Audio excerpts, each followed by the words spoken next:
33,000 feet की ऊंचाई से बगैर पैराशूट के गिरने वाली खातून जिंदा कैसे बच गईं? नाजरीन, वैसे तो इंसान अगर 10 फीट की ऊंचाई से भी गिर जाए तो जिंदा बचने का चांस बहुत कम होता है, मगर एक खुशकिस्मत खातून 33,000 फीट की बुलंदी से गिरकर भी जिंदा बच गईं।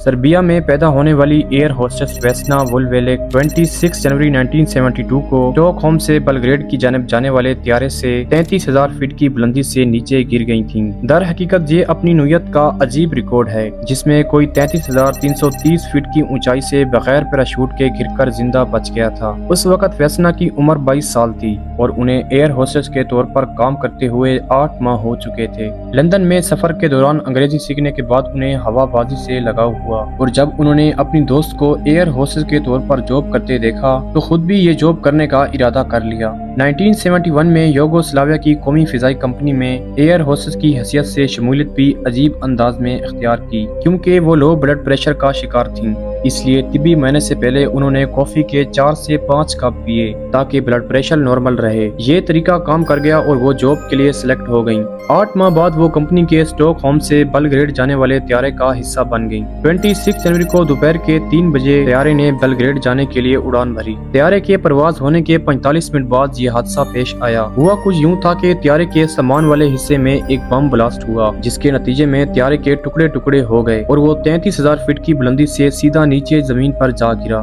जिसमें सवार 28 मुसाफिर और क्रू मेंबर सब मर गए और सिर्फ वेस्ना ही जिंदा बच सकीं। वो त्यारे के टुकड़े होने के बाद खाने की ट्रॉली में फंस गई थीं और चीकोस्लाविया के इलाके में गिर गई थीं, जहां उन्हें ब्रुनो हुंकी नामी शख्स ने दरियाफ्त किया, जो वर्ल्ड वार 2 में तिब्बी रजाकार रह चुका था। जमीन पर टकराने के बाद एयर होस्टेस की दोनों टांगें टूट गईं, जबकि खोपड़ी और पसलियों समेत मुतअद्दिद जगहों पर फ्रैक्चर हुए थे। खोपड़ी के फ्रैक्चर के साथ वेस्ना को ब्रेन हेमरेज भी हुआ था, जिससे वेस्ना की याददाश्त गायब हो गई थी और 1 माह तक वेस्ना को कुछ भी याद नहीं था। बस इतना याद था कि वो त्यारे से नीचे गिर गई थीं और आखिरकार 10 मंथ हॉस्पिटल में गुजारने के बाद वो बिल्कुल फिट हो गई थीं। डॉक्टर का कहना था कि वेस्ना कोमा से ठीक होने के बाद ज्यादा दिन तक जिंदा नहीं रह सकेंगी, लेकिन खातून ने सबको हैरान कर दिया। एक्सपर्ट का मानना है कि त्यारे में खातून की पोजीशन ने धमाके के बाद गिरने के दौरान जिंदगी बचाने में मदद की। जिस वक्त धमाका हुआ वो त्यारे के पिछले हिस्से में मौजूद थी, जबकि लो ब्लड प्रेशर ने जमीन से टकराने के बाद वेस्ना के दिल को हार्ट अटैक होने से बचा लिया। हॉस्पिटल से फारिग होने के फौरन बाद वो एक बार फिर एयर होस्टेस के तौर पर काम करने लगी थीं, लेकिन 1990 में यूगोस्लाविया कंपनी ने वेस्ना को लो ब्लड प्रेशर की मरीज होने की वजह से जॉब से निकाल दिया। उम्मीद करता हूँ आपको हमारी आज की वीडियो पसंद आई होगी। मजीद इस तरह की इंटरेस्टिंग वीडियोस देखने के लिए हमारे चैनल को सब्सक्राइब कर दें।